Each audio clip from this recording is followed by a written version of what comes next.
പ്രമേഹ രോഗികൾ ഇന്ന് നമ്മുടെ നാട്ടിൽ കൂടിക്കൂടി വരികയാണ്. ഏതാണ്ട് 5-ൽ 3 പേരും പ്രമേഹ രോഗികളാകുന്ന ഒരവസ്ഥയാണ് കേരളത്തിൽ. ഈ പ്രമേഹ രോഗികളിലെ പ്രമേഹത്തെ നിയന്ത്രിക്കുവാൻ ഏറ്റവും അത്യാവശ്യമായിട്ടുള്ളത് ആഹാര നിയന്ത്രണമാണ് എന്ന് ഇന്ന് മിക്കവർക്കും അറിയാം.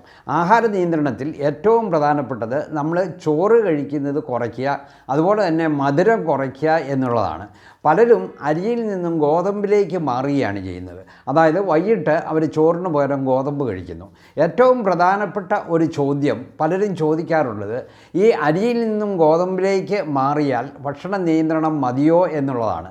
ശരിക്കും പലരും വിചാരിക്കുന്നത് അരിയിൽ നിന്നും ഗോതമ്പിലേക്ക് മാറിയാൽ ഭക്ഷണ നിയന്ത്രണമായി എന്നുള്ളതാണ്. പക്ഷേ അത് ശരിയല്ല. നമ്മൾ പ്രമേഹ രോഗികൾ ആഹാരം കഴിക്കുമ്പോൾ പ്രധാനമായിട്ടും ശ്രദ്ധിക്കേണ്ടത് അവർ കഴിക്കുന്ന ആഹാരത്തിലെ ഗ്ലൈസീമിക് ഇൻഡെക്സ് എത്രയാണ് എന്നുള്ളതാണ് അവരറിഞ്ഞിരിക്കേണ്ടത്.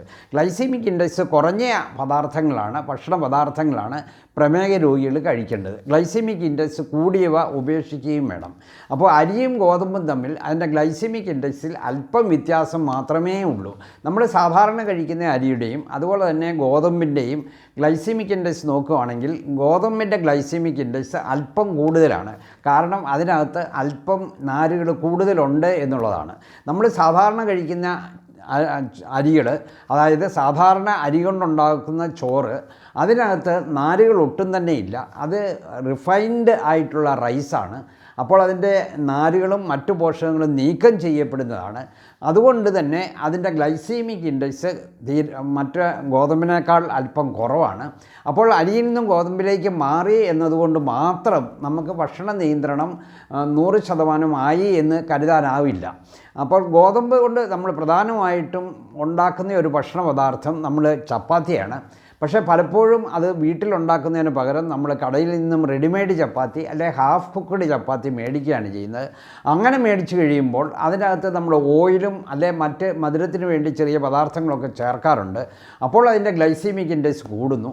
അപ്പോൾ നമ്മൾ ചോറുണ്ണുന്നതും ചപ്പാത്തി കഴിക്കുന്നതും തമ്മിൽ വലിയ വ്യത്യാസമൊന്നുമില്ല ഒരു പ്രമേഹ രോഗിയെ സംബന്ധിച്ചിടത്തോളം. പിന്നെ ചിലപ്പോൾ ഗോതമ്പിനകത്ത് ഗ്ലൂട്ടിനുണ്ട്, അതിൻ്റെ അലർജി ചിലപ്പം പലർക്കും ഉണ്ടാകാം. അങ്ങനെയൊരു നെഗറ്റീവ് പോയിൻറ്റും ഗോതമ്പിനുണ്ട്.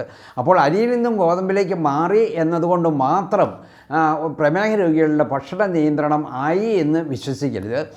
ഗോതമ്പും അരിയും തമ്മിൽ കാര്യമായ വ്യത്യാസങ്ങൾ ഒന്നുമില്ല.